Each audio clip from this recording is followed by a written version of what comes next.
Hello and welcome to the Secrets for a Happy Life podcast. My name is Petra Kmetec Bitenc and we're diving deep into building up self-worth, self-esteem, building ourselves up that we are able to do whatever we want in our lives. And this is the first part of this series that we are diving deep into. And today we will be working with understanding our inner critic, that inner voice that is nagging us with you are unworthy or you are not attractive enough, you are not smart enough, watch out for this, watch out for that, don't do that mistake again. I'm not as capable as other people. Or when you're comparing with somebody else, he's telling you, oh, you're not working enough, you're not doing this good, you should be better, you should do that and that and that. So this inner voice that we have, that hard inner voice, we'll be addressing that today. I just want to tell you that I know how painful that is when we constantly have these doubts in our minds, in our heads, that make us second guessing everything when we are about to do something. So imagine a scenario where you want to go in your job and talk with your boss for a promotion. And then that inner voice starts saying to you, but you haven't done enough, or what if he says no or she says no?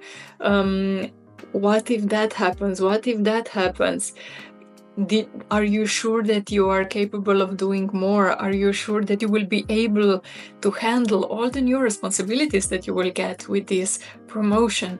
And then you just start panicking inside and second guessing yourself, and maybe you don't even go to ask for this promotion that you wish you want to do. And I just want to say to you, I feel you, and we'll be working today, we'll be going through some techniques, some strategies, how you can address that inner voice. But firstly, what is really important is that you are mindful about it.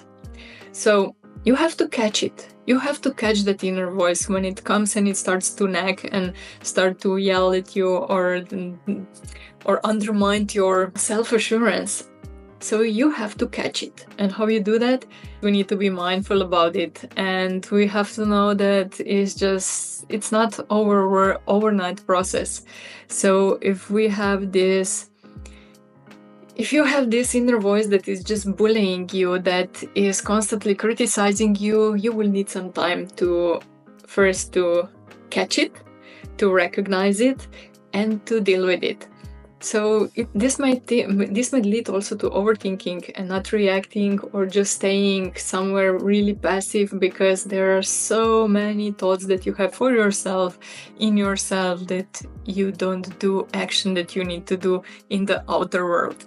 Sometimes we will be talking about affirmations, but sometimes affirmations feels like you're lying to yourself because you haven't done the groundwork. And let's roll up our sleeves and let's start working with that, what we want to do today. So the practical strategies for taming your inner critic. Firstly, we just said it's mindfulness. So be mindful about how this voice is showing up inside your mind. And you can do that with writing a journal. You can ask your friends, your family, okay, if I say something negative about myself, or if I express doubts, or if I say something that you see that I'm struggling with, please remind me of that. Please mirror it back to me. Say to me like, oh, I just caught that you said, oh, I'm really afraid to do that, or I don't think I'm capable of. And then when you have that thought, I'm not capable of, for example, start to ask yourself, when was I capable of doing something similar? Find the evidence for the something that you did and is not in favor of that thought. And then you can ask yourself, would I talk like this to my best friend? So we want to be our best friends internally, to be supportive for and cheer for ourselves. So we really do what we set ourselves to do. And you can also ask yourself, is there any different perspective for this situation? Can I look on this situation from some other side, from some other angle, and give it another meaning? Because when usually those inner thoughts, inner critics come in, usually we assume the worst, that is catastrophizing, or we are in this frame black or white, and we don't realize there is a lot of gray in between. So this is black and white thinking, or we have these always or never thoughts that just paralyzes us. First, we said mindfulness, be mindful about your thoughts, follow the body. So whenever in your body you get this tension, you feel anxiety, you feel like your heartbeat is going up, just try to think, what thought made me feel this way? And you will find it. Maybe if you're really new to this work, you will need a couple of minutes to find that. But after a while, I guarantee you that you will get to know your body, your mind, and you will know when you start to feel a little bit like something's not right, or I'm really afraid, or I'm anxious. You will find that thought that is making you feel this way.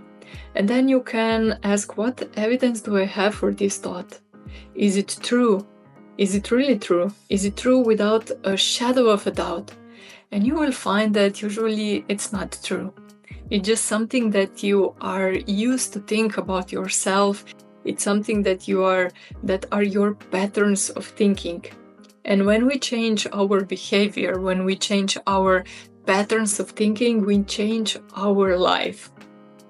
And this is so beautiful about this work, that we can really make lasting changes if we stick to our plans, if we address the root causes that we have inside us, and when we eliminate all those self-doubt and we really truly believe that we are worthy.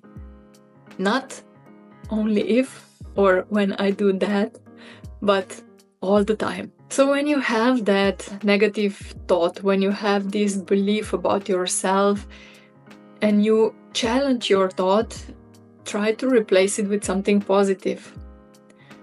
And don't go overboard, okay? Because then you won't believe yourself. But start with something small. Don't say, I'm perfect, or I'm doing this job extremely well, or I'm really good at that, if you know that you are not. Start with, I'm trying really hard. I am really trying hard. And this will give me results. And even if you make a mistake, say, okay, I made this mistake, but this is my learning curve, and I cannot learn without making mistakes. If I'm not doing mistakes, I'm not bold enough. I'm not doing enough, because if I go a little bit, expand my knowledge, expand my way of thinking, of working, I will make mistakes, and that is normal. Everybody makes mistakes. And when you catch yourself and you're really harsh with yourself, you can ask yourself, okay, if my best friend would make this kind of a mistake, how would I respond to that? How would I react to this mistake? And you will feel, yes, that with our friends, with our family, we are usually much more gentle, and we think, okay, this is just a mistake, don't worry about it, you will get over it, just learn something from it and go on, evolve, move on. But with ourselves, we just ruminate about that. Why did I do this? How could I do this again? Why am I so clumsy or stupid? Or I don't know what you are telling to yourself. And when you go really deep into process, when you go find those protectors, because that inner voice tries to protect you from being hurt again, from being vulnerable. And when you find that part of yourself that is trying to protect you. You can have a really nice quality time with them, and when you become their friends, they start to trust you. They start to trust your judgment, and they won't hijack your emotional state when you will be facing some external threat. We said that we have to catch our mind, our thought, that we have to question it. If it's absolutely true without a doubt, then we need to look at it from some other perspective. Can this mean something else? Then it's really good that we reframe it to turn it into something more positive. And then how would I talk with my best friend if this would happen, or if this would be his or her situation right now? And this will give you a little bit softer approach to yourself. And we want to be kinder to ourselves. We want to be our best cheerleaders. So this is a really good start. It's simple, but it's not always easy, because if it would be easy, everybody would be feeling really worthy, have really good, healthy self-esteem, but we don't. And some have a bit more troubles with that, some have a little bit better way of doing it. And yes, it stems out of our childhood, but we don't want to blame our caregivers or somebody else for the way we are, because we are adults and we have the ability to change this. And whatever was your environment that you were growing in, you can build a better environment for yourself right now. So this is the foundational work that we have to do, and catching our thoughts, catching our thought processes is really important and crucial for that work. So start doing it today, start applying that today, and if you are really new to that, you can also set some reminders, maybe at 10 in the morning, or at 12, at 2, at 5, or you can do them like randomly a couple of times per day. That says, okay, what am I thinking right now? How am I feeling in this moment? And what thought made me feel this? And when you will be a little bit more accustomed with your own internal state, when you will allow yourself to feel, to think about what you are feeling, then you are on the right path. So just start. Maybe you can start with journaling or talking with some friends who you really trust that they will have your best in mind, and they will help you grow and evolve, because some people feel threatened when you want to grow and evolve, because that they are insecure about themselves and they think, okay, if you will grow, if you will evolve, you will leave me behind. But you know what? We all are responsible for ourselves. We cannot change others. Others cannot change us. We can change if we want to because of others, but that is our decision. And I would really love to see you change into a version that you want to be, not that somebody else wants you to be, not that your mother or your family or your loved ones wants you to be, but that you find your inner true worth and you are who you really wish to be. So this is the first episode when we were talking about our inner critic and how it affects our self-worth, how it affects our self-esteem. Tomorrow we'll be talking about comparison, and this is huge because comparison on social media in our real life can really take our self-esteem away, can really undermine our self-worth if we're not careful.